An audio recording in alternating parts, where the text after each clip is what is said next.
এখন ৪ মাস পর আপনি শারীরিক এবং মানসিকভাবে কেমন আছেন? প্রস্রাবের তো ডেইলি মনে হয় ৩০ বারের হচ্ছে। জি, ওই জায়গায় চলিয়ে আছে ৫-৪ বারে।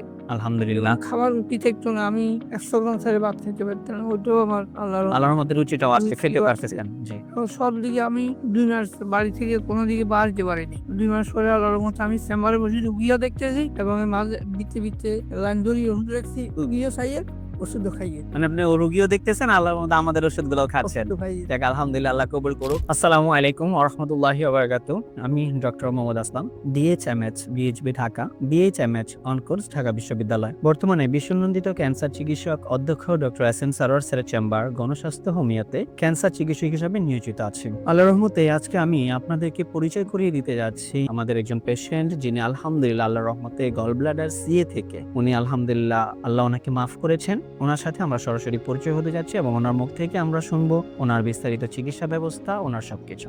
আসসালামু আলাইকুম, কেমন আছেন আপনি? ভালো আছে। স্যার, নাম জানি কি আপনার? মানিকাল চক্রবর্তী। স্যার, আপনার বাবার নাম কি? আমার বাবার নাম হরিপদ চক্রবর্তী। হরিপদ চক্রবর্তী। আপনার মায়ের নাম? কুমোদিনী চক্রবর্তী। কুমুদিনী চক্রবর্তী। আচ্ছা স্যার, আপনি যে গ্রামটাতে আছেন, গ্রামের নামটা কি স্যার? আমার গ্রামের নাম হলো মোহাম্মদপুর। ইউনিয়ন? ইউনিয়ন ৪ নম্বর রামনগর ইউনিয়ন। ৪ নম্বর রামনগর ইউনিয়ন। থানা? দাগন ভুইয়া। দাগনভূঞা থানা। আর জেলা? ফেনী। ফেনী জেলাতে আছে। স্যার, আপনি সর্বপ্রথম কি সমস্যা হয়েছিল স্যার? আমি একটু আগে বলি যে আপনি কিসে যেন আছেন, কি পেশায় আছেন স্যার আপনি? আমি একটা পল্লী চিকিৎসক হিসেবে আছে দেশে। পল্লী চিকিৎসক হিসাবে দেশে আছেন? দেশে আছে অনেক দিন কিন্তু প্র্যাকটিস করি। জি। 1976 এর থেকে আমি প্র্যাকটিস। প্র্যাকটিস করতেছেন? হ্যাঁ। আচ্ছা আচ্ছা। তো আমার হঠাৎ করেই সকালবেলায় আমার বুকে ব্যথা ছিল। পরে আসতে পারে। হুম। পেটে যাওয়ার পরে আমি ওষুধ ইনজেকশন যাই দিছি হয়নি। হুম। লগে লগে বাড়ি আমি সিটি স্ক্যান করাইছি, আলট্রা করাইছি। এগুলা করার পরে দেখা যাইতেছে কিছু কয় না। যখন ঢাকাতে আসলাম পরে ডাক্তার দেখালেও ক্যান্সার, ওরা বলছে ক্যান্সার। তখন বলছি যে অপারেশন করতে হইব। তখন আমি বললাম যে কি অপারেশন করবেন? এখানে তো 3টা লেয়ার। আপনি যে অপারেশন করবেন আমাকে, আমার পেটের সামনে হলো পাতলা, 2 নম্বর হলো আমার ডায়াবেটিস, সব গুণে আছে। এখন আমি কতটুকু শিওর আমি যে ভালো বলে সেটা বলতে পারবো না। আচ্ছা আচ্ছা। বললেন আমি তো গরু না, অপারেশন করে কাটিয়ে রাখি না, বই থাকবো। কিছুদিন গেলে ধরবো হসা দিলে কইবেন থেরাপি দাও। অনেক সময় থেরাপি দিতে দিতে থেরাপি টানা লাগবে, রুগী মরে যায়। হ্যাঁ হ্যাঁ। ঠিক আছে। জি। এবং দাঁত হয়ে যায়, সুর হয়ে যায়, আমি অপারেশন করবো না। তখন আর ছেড়ে বললাম চলো বাড়ি চলো। বাড়িতে যাওয়ার পরে এক লোকের কাছে উনি আমার বাবা হচ্ছে এই ডাক্তার সাহেবের ইয়ে পাইছে।